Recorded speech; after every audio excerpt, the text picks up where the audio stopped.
घर बसा नहीं और उजाड़ने वाले पहले पहुंच गए। तो समाजवादी गुंडे थे, उनके आतंक के सरकार में जो चरम पर गुंडई थी, लोकल के आपराधिक प्रवृत्ति के लोग अपने। जो किसान गन्ना देता है चीनी मिल में, इसमें जो है समिति की क्या भूमिका होती है? 13,95,00,000 रुपया इस चीनी मिल पर बकाया है। अच्छा। कोलकाता हाई कोर्ट तक सप्तरी शीर्ष नेतृत्व पर पूरा भरोसा रखते हैं। किसानों का और समिति का बकाया भुगतान भी करेंगे। अच्छा। चेयरमैन मैं बना हुआ हूँ आज के, और ये सारे धर्म सारी जातियां एक सेंटर के रूप में होते हैं। अच्छा। कापुर के जो योग्य लोग हैं, जो योग्य, यहाँ से जो गैर जनपद की चीनी मिलें हैं। हमारे साथ मौजूद हैं रवि प्रकाश सिंह, गन्ना समिति चेयरमैन के प्रतिनिधि। सर स्वागत है आपका। नमस्कार। हाँ, जो है बहुत दिनों से कमलापुर चीनी मिल बंद पड़ा है, तो कब से बंद है, क्यों बंद हुआ और कब तक चालू होने की संभावना है? ये तो आप लोगों को जानकारी में होगा, क्षेत्र में बहुत जोर चर्चा भी है। मिल पर लगातार काम चल रहा है और मिल के सामने और मिल में हो रही हलचल से ये तो दिख रहा है कि कमलापुर गन्ना समिति मतलब चीनी मिल में काम चल रहा है और जल्द वो चीनी मिल चालू करने की स्थिति में आ रहे हैं। ये कब से बंद है, तो ये एक अरसों पुरानी बात है। सन 2007-2008 के समय में ये चीनी मिल बंद हो गई थी। चीनी मिल बंद क्या, उस समय की जो सरकार थी 2007 से पहले तक ये चीनी मिल चली और 2007 आते ही चीनी मिल बंद हो गई। अच्छा। सरकार बनी बहन जी की और बहन जी की सरकार बनने के तुरंत बाद ये कमलापुर चीनी मिल बंद हो गई। उसके पहले माननीय मुलायम सिंह यादव जी उत्तर प्रदेश के मुख्यमंत्री थे। समाजवादी पार्टी की सरकार थी। समाजवादी पार्टी की रीति नीति से तो आप सब लोग वाकिफ हैं ही। उनकी सरकार में जो चरम पर गुंडई थी, जो चरम पर लोकल के आपराधिक प्रवृत्ति के लोग अपने आप को तानाशाह समझते थे, उन लोगों ने इस चीनी मिल का इस तरीके से दोहन किया कि ये चीनी मिल घाटे में चली गई। अच्छा। यहाँ का जो उद्योगपति, यहाँ के जो उद्योगपति थे जिनकी ये चीनी मिल थी, वो नहीं सरवाइव कर पाए। सपा सरकार में तो किसी तरीके से उन लोगों के जो समाजवादी गुंडे थे उनके आतंक के बाद भी वो चीनी मिल चलाते रहे। जैसे ही उनको समय मिला कि सरकार बदली और नई सरकार बनी, उन लोगों ने यहाँ चीनी मिल बंद करके वो यहाँ से भाग गए। काफ़ी घाटे में थे, बहुत ज़्यादा। अच्छा। वो था तो भाग गए। अब भाजपा की सरकार है और भाजपा की सरकार में उद्योगपति और उद्योगपतियों के साथ साथ ये गुंडे माफियों का राज, जो गुंडा माफिया थे वो लगभग खत्म हो गए हैं। उत्तर प्रदेश में उद्योगपतियों का विश्वास जगा है, योगी जी के राज में विश्वास जगा है, तो मिल फिर से चालू होने जा रही है। अच्छा। मिल जो है चालू करवाने के बाबत में आप जो है प्रदेश के मुख्यमंत्री से भी मिले जी, तो मतलब कब तक आश्वासन दिए चालू होने को? नहीं, महाराज जी से हम लगभग अपने चेयरमैन बनने के बाद में, जब हम गन्ना समिति के अध्यक्ष बने, उसके बाद में हम महाराज जी के पास गए। महाराज जी के पास हम लोग एक वो लेकर गए थे फरियाद कि महाराज जी हमारी बात सुनिए, हमारे क्षेत्र का गन्ना किसान बहुत परेशान है। हमारी समिति खुद भी सी श्रेणी की समिति होती जा रही है, लगातार क्षेत्र से गन्ना घटता जा रहा है। यहाँ से जो गैर जनपद की चीनी मिलें हैं गन्ना ले जाती हैं और गन्ना ले जाने के बाद इस क्षेत्र में किसानों के बीच में जाकर गन्ना बुआई का काम नहीं करती हैं। अगर हमारी अपनी चीनी मिल होगी, उसका अपना गन्ना होगा, तो वो क्षेत्र में गन्ना बढ़ोतरी की तरफ ध्यान देगा और गन्ना बढ़ेगा तो किसानों में खुशहाली आएगी, 4 पैसे की आमदनी होगी किसानों की। तो उस नियत से हम माननीय मुख्यमंत्री जी से मिले। माननीय मुख्यमंत्री जी ने आश्वासन दिया और उस आश्वासन का ही ये प्रतिफल है कि कमलापुर चीनी मिल फिर से, आज निकला हूँ मैं कल रात में वहाँ से, तो फिर खूब जगमगाती रोशनी के बीच में कमलापुर चीनी मिल दिखा। अच्छा। चीनी मिल जो है चालू करवाने के लिए आपकी पार्टी और क्षेत्रीय नेताओं या किन किन का योगदान है इसमें? देखिए, योगदान तो हर किसान का है। हर किसान की इच्छा थी कि ये चीनी मिल जल्द से जल्द चले, लेकिन विशेष रूप से हमारे निवर्तमान सांसद श्री राजेश वर्मा जी, जो हमसे भी पहले से इस चीनी मिल को चलाने के लिए दिल्ली से लेकर लखनऊ तक लगातार दौड़ रहे थे, उनके उस अथक प्रयास का भी ये परिणाम है कि कमलापुर चीनी मिल चलने जा रही है।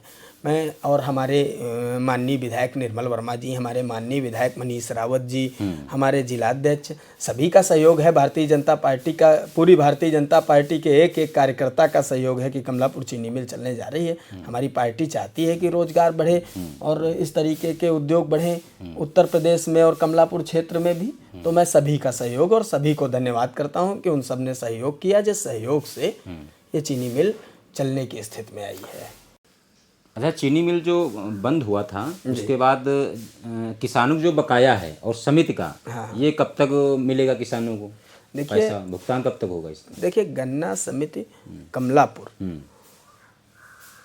का कमलापुर के किसानों का 13,95,00,000 रुपया इस चीनी मिल पर बकाया है। अच्छा। और लगभग 1.5 करोड़ के आसपास गन्ना समिति कमलापुर का अंशदान भी चीनी मिल पर बकाया है। अभी चूंकि कमलापुर चीनी मिल ने ऐसा कोई दस्तावेज, कोई कागज, कुछ ऐसा हम लोगों को, हमारी गन्ना समिति को नहीं दिया है जिससे हम उनसे ये बात करने की स्थिति में आवे कि कब तक वो हमारा किसानों का भुगतान करेंगे। और कोई व्यापारी आया है, वो अपना एक विजन लेकर ही आया होगा क्षेत्र में, वो अपनी मिल को दुरुस्त कर रहा है। इस समय पर अगर हम उनसे अपनी मांगों को लेकर पहुंचते हैं तो फिर हमारी आज की सरकार की, आज के प्रतिनिधि जो चेयरमैन मैं बना हुआ हूं आज के, और या भाजपा के जो प्रतिनिधि हैं उनमें और तत्कालिक सरकार और प्रतिनिधि में अंतर क्या बचेगा? फिर आप खुद ही सोच लीजिए। फिर वही तो तरीका हो जाएगा कि घर बसा नहीं और उजाड़ने वाले पहले पहुंच गए।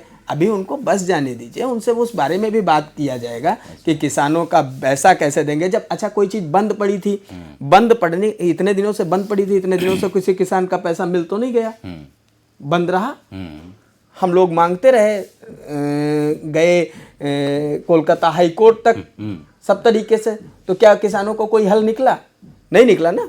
तो जब नहीं निकला तो हमें उम्मीद है कि, हमें भरोसा है, अपना जो हमारी सरकार है, मिल प्रशासन है, उन पर पूरा भरोसा है कि वो किसानों के लिए भी जब वो कुछ लेके आए हैं तो उनकी कुछ रीति नीति होगी, उस रीति पर काम करेंगे और किसानों का और समिति का बकाया भुगतान भी करेंगे। अच्छा। बहुत जल्द किसानों का बकाया भुगतान करेंगे।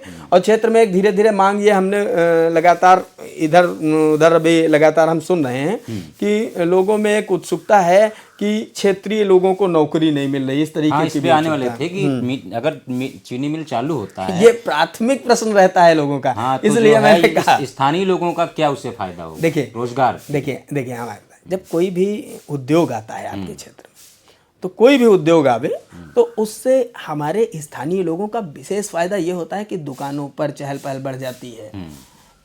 अभी हमारे कमलापुर में जब चीनी मिल चल रही थी तो जो रेट कमरों के किराए का था वही रेट आज तक चल रहा है। अच्छा। तब से लेकर आज तक, भाई जब वो लोग चले गए, चीनी मिल वाले चले गए, यहाँ कमरा किराए पर कौन लेता है? लोगों ने तो बड़ी बड़ी बिल्डिंगें बना दी थी, वो कोई लेने वाला था ही नहीं। तो जब यहाँ पर एक व्यापार बढ़ेगा, यहाँ पर तमाम तरीके के अधिकारी, कर्मचारी, मजदूर जब आएंगे तो यहाँ के दुकानों पर व्यापार बढ़ेगा, कस्बे में हलचल बढ़ेगी और डीजल पेट्रोल बढ़ेगा, बिक्री बढ़ेगी। चीनी मिल के आ जाने से तमाम काम बढ़ जाएंगे। तो क्षेत्र में तो तमाम लोगों को रोजगार वैसे ही मिलेगा इस तरीके से। उसके अतिरिक्त चीनी मिल वाले किस तरीके से कर्मचारी रखते हैं, क्या करते हैं, ये देखिए, ये एक प्राइवेट फर्म है, ये एक प्राइवेट कंपनी है। इसमें हम लोग ये प्रयास करेंगे कि इन लोगों से बात करेंगे, इन लोगों से बात करके हम अपने जिले के सीतापुर के जो योग्य लोग हैं उनका भी चयन करें, उनको भी नौकरी पर रखें। इसके लिए हम चीनी मिल के जो अधिकारी यहाँ पर हैं उनसे बात करेंगे, प्रयास करके उनका भी समायोजन किया जाएगा। अच्छा, जो किसान गन्ना देता है चीनी मिल में, इसमें जो है समिति की क्या भूमिका होती है? समिति की भूमिका यही होती है कि हम इनके गारंटर के रूप में होते हैं। अच्छा। हम किसान और चीनी मिल के बीच के एक गारंटर के रूप में होते हैं कि समिति के माध्यम से किसानों का गन्ना जाता है, किसानों के मूल्य के लिए समिति जिम्मेदार होती है। जैसे कि आप देख रहे हैं कि जब चीनी मिल यहाँ से बंद होकर चली गई, तब से लेकर आज तक लेखा जोखा रखना और बंद पड़ी। आज आपने पहला प्रश्न क्या पूछा कि ये जो बकाया राशि है ये कब दी जाएगी, तो ये हमारी भूमिका है, आपकी जिम्मेदारी, ये हमारी भूमिका है, हमारी यही भूमिका है कि हम किसानों के प्रति जवाबदेह हैं। आप चीनी मिलें प्राइवेट संस्थाएं हैं, लेकिन हम चीनी मिलों की तरह हम किसानों के बीच से चुन कर आते हैं। हम भी एक किसान हैं, तो किसान के प्रति जवाबदेह होता है। समिति की भूमिका बस यही जवाबदेही की है जी। इसमें एक जो है बहुत अहम मुद्दा चल रहा है यूजीसी, तो इसमें खासकर जो है अपर कास्ट और भाजपा के संगठन काफ़ी ज़्यादा विरोध कर रहे हैं। क्या है, क्यों विरोध कर रहे हैं इसका? नेता नहीं, कार्यकर्ता हैं भाजपा के। कई लोग तो इस्तीफा तक दे दिए। नहीं, भारतीय जनता पार्टी का मैं एक कार्यकर्ता हूँ। मुझे इस विषय पर सिर्फ इतना ही कहना है कि हम अपनी पार्टी के शीर्ष नेतृत्व पर पूरा भरोसा रखते हैं। हमारा शीर्ष नेतृत्व तो इस तरीके की, अगर किसी, वो ऐसा तो है नहीं कि किसी एक पक्ष की बात सुनेगा। हमारा शीर्ष नेतृत्व में दोनों पक्षों की बात सुनी जाएगी। तमाम ऐसी बातें होती हैं जो हो जाती हैं, बाद में उन्हें सही कर लिया जाता है। ठीक है, तो हमें विश्वास है, हमें हमारे शीर्ष नेतृत्व पर भरोसा है। वो आज नहीं तो कल इसका एक हल निकाल लेंगे, जिस हल के साथ में सारे धर्म, सारी जातियाँ एक दूसरे के साथ सहयोग से रह पाएंगी, परस्पर संबंध अच्छे रहेंगे। आपको पूरा भरोसा है? हाँ बिल्कुल, हमें पूरा भरोसा है। हम भारतीय जनता पार्टी के सिपाही हैं और हमारे जो शीर्ष नेतृत्व है वो हम लोगों के प्रति उत्तरदायी रहा है और रहेगा। अच्छा, भविष्य में कोई चुनाव लड़ने का इरादा है? देखिए, अगर पार्टी मौका देती है तो? देखिए हम आपको बताएं, पार्टी ने ही अवसर दिया, पार्टी ने ही मौका दिया। जो आज हम आपके बीच में एक सामान्य सा कार्यकर्ता, आपके बीच में एक सामान्य भाजपा का कार्यकर्ता आज इस पद पर बैठा है कि आपके साथ में इंटरव्यू कर रहा है। लेकिन हमारी पार्टी में ये तय नहीं होता पहले से, ना कोई कार्यकर्ता ये कह सकता है कि हम ये चुनाव लड़ेंगे। हम लोग अपनी इच्छा व्यक्त नहीं करते हैं, हमारी पार्टी ही बताती है कि तुम इस पद के लिए चुनाव लड़ने के लिए स्थिति में हो। तो हमारी पार्टी पे में एक एक कार्यकर्ता पर हमारा शीर्ष नेतृत्व, जिला नेतृत्व ध्यान रखता है। अच्छा। किसे क्या करना है वो निर्णय लेंगे, और अगर वो कहीं कोई निर्णय लेंगे तो हम जरूर उस पर, जो वो उनका निर्णय सर माथे पर, जैसा आदेश वैसा कार्य। अगर मौका देते हैं तो? हाँ, नहीं बिल्कुल, जैसा जो उनका निर्णय, जो हमारा शीर्ष नेतृत्व निर्णय लेगा उस निर्णय के साथ हैं बिल्कुल, हर कीमत पर। वैसे हम भारतीय जनता पार्टी के प्रत्येक नेता के साथ, जिसको वो लड़ाएंगे उनके साथ में।